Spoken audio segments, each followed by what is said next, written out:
India आजकल, सच खबर हर पल।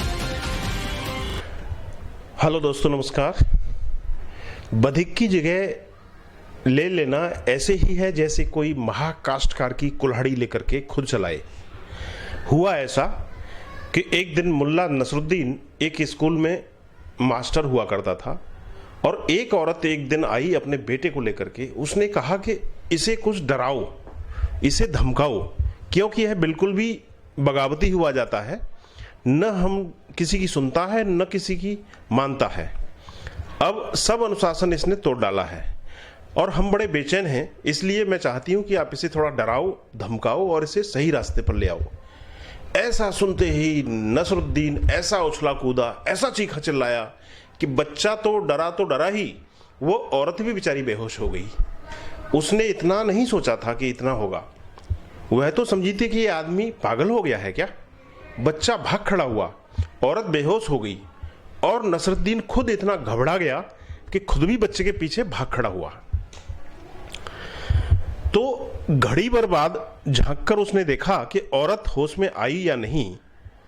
जब औरत होश में आ गई तब वह भीतर आकर वापस अपने आसन पर बैठा और उस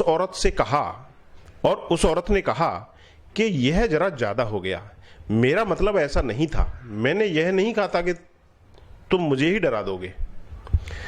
तब नसरुद्दीन ने जो कहा, देखिए, भय का शास्त्र किसी की चिंता नहीं करता है। जब बच्चे को मैंने डराया तो भय थोड़ा ही देखता है कि कौन बच्चा है और कौन बूढ़ा है और कौन तू है। जब भय पैदा किया तो वह सभी के लिए पैदा हो गया। बच्चा तो डरा ही डरा, अब सपने में भी मेरी सूरत देखकर कांप उठेगा। लेकिन भय किसी का पक्षपात नहीं करता।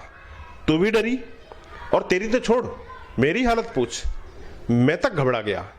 अब इस बच्चे को मैं भी देख लूंगा तो मेरे हाथ पैर कांपने लगेंगे। मैं खुद ही आधा मील का चक्कर लगाकर आ रहा हूं। मैं मुश्किल अपने आप को रोक पाया हूं भागने से। तो ऐसी घबराहट मुझको खुद पकड़ गई। तो इसमें सूत्र यह है, इसको ध्यान में रखो। नसरुद्दीन बिल्कुल ठीक कह रहा है। भय से जब तुम किसी को भयभीत करते हो तो तुम दूसरे को ही नहीं करते, अपने आप को भी भयभीत कर लेते हो। जब तुम बुराई से किसी को डराते हो तब तुम खुद भी डर जाते हो। और यह दुधारी तलवार है भय, और इसे संभाल कर हाथ में उठाना, क्योंकि तुम्हारे हाथ भी लहूलुहान हो जाएंगे। तो लाओ त्से कह रहा है कि कोई कलाकार काष्ठकार होता है, वह निष्णात होता है अपनी कुल्हाड़ी को पकड़ने में। तुम उसकी कुल्हाड़ी पकड़कर मत चलाना, नहीं तो तुम अपने हाथों को जख्मी होने से बचा नहीं पाओगे।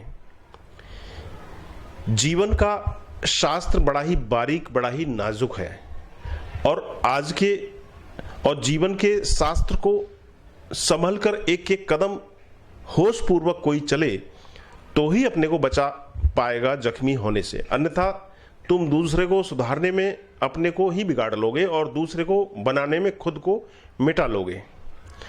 ताओ उपनिषद से प्रवचन नंबर 118। आप देख रहे थे इंडिया आजकल, सच खबर। अगर वीडियो अच्छा लगा हो तो इसे शेयर करें। चैनल अभी तक सब्सक्राइब नहीं किया हो तो सब्सक्राइब जरूर कर लें और उसके बाद में ऑल बेल आइकन दबा दें ताकि हर वीडियो आपको मिलता रहे। इस वीडियो के विषय में कुछ कहना हो तो नीचे कमेंट बॉक्स में कमेंट करें। बहुत बहुत धन्यवाद।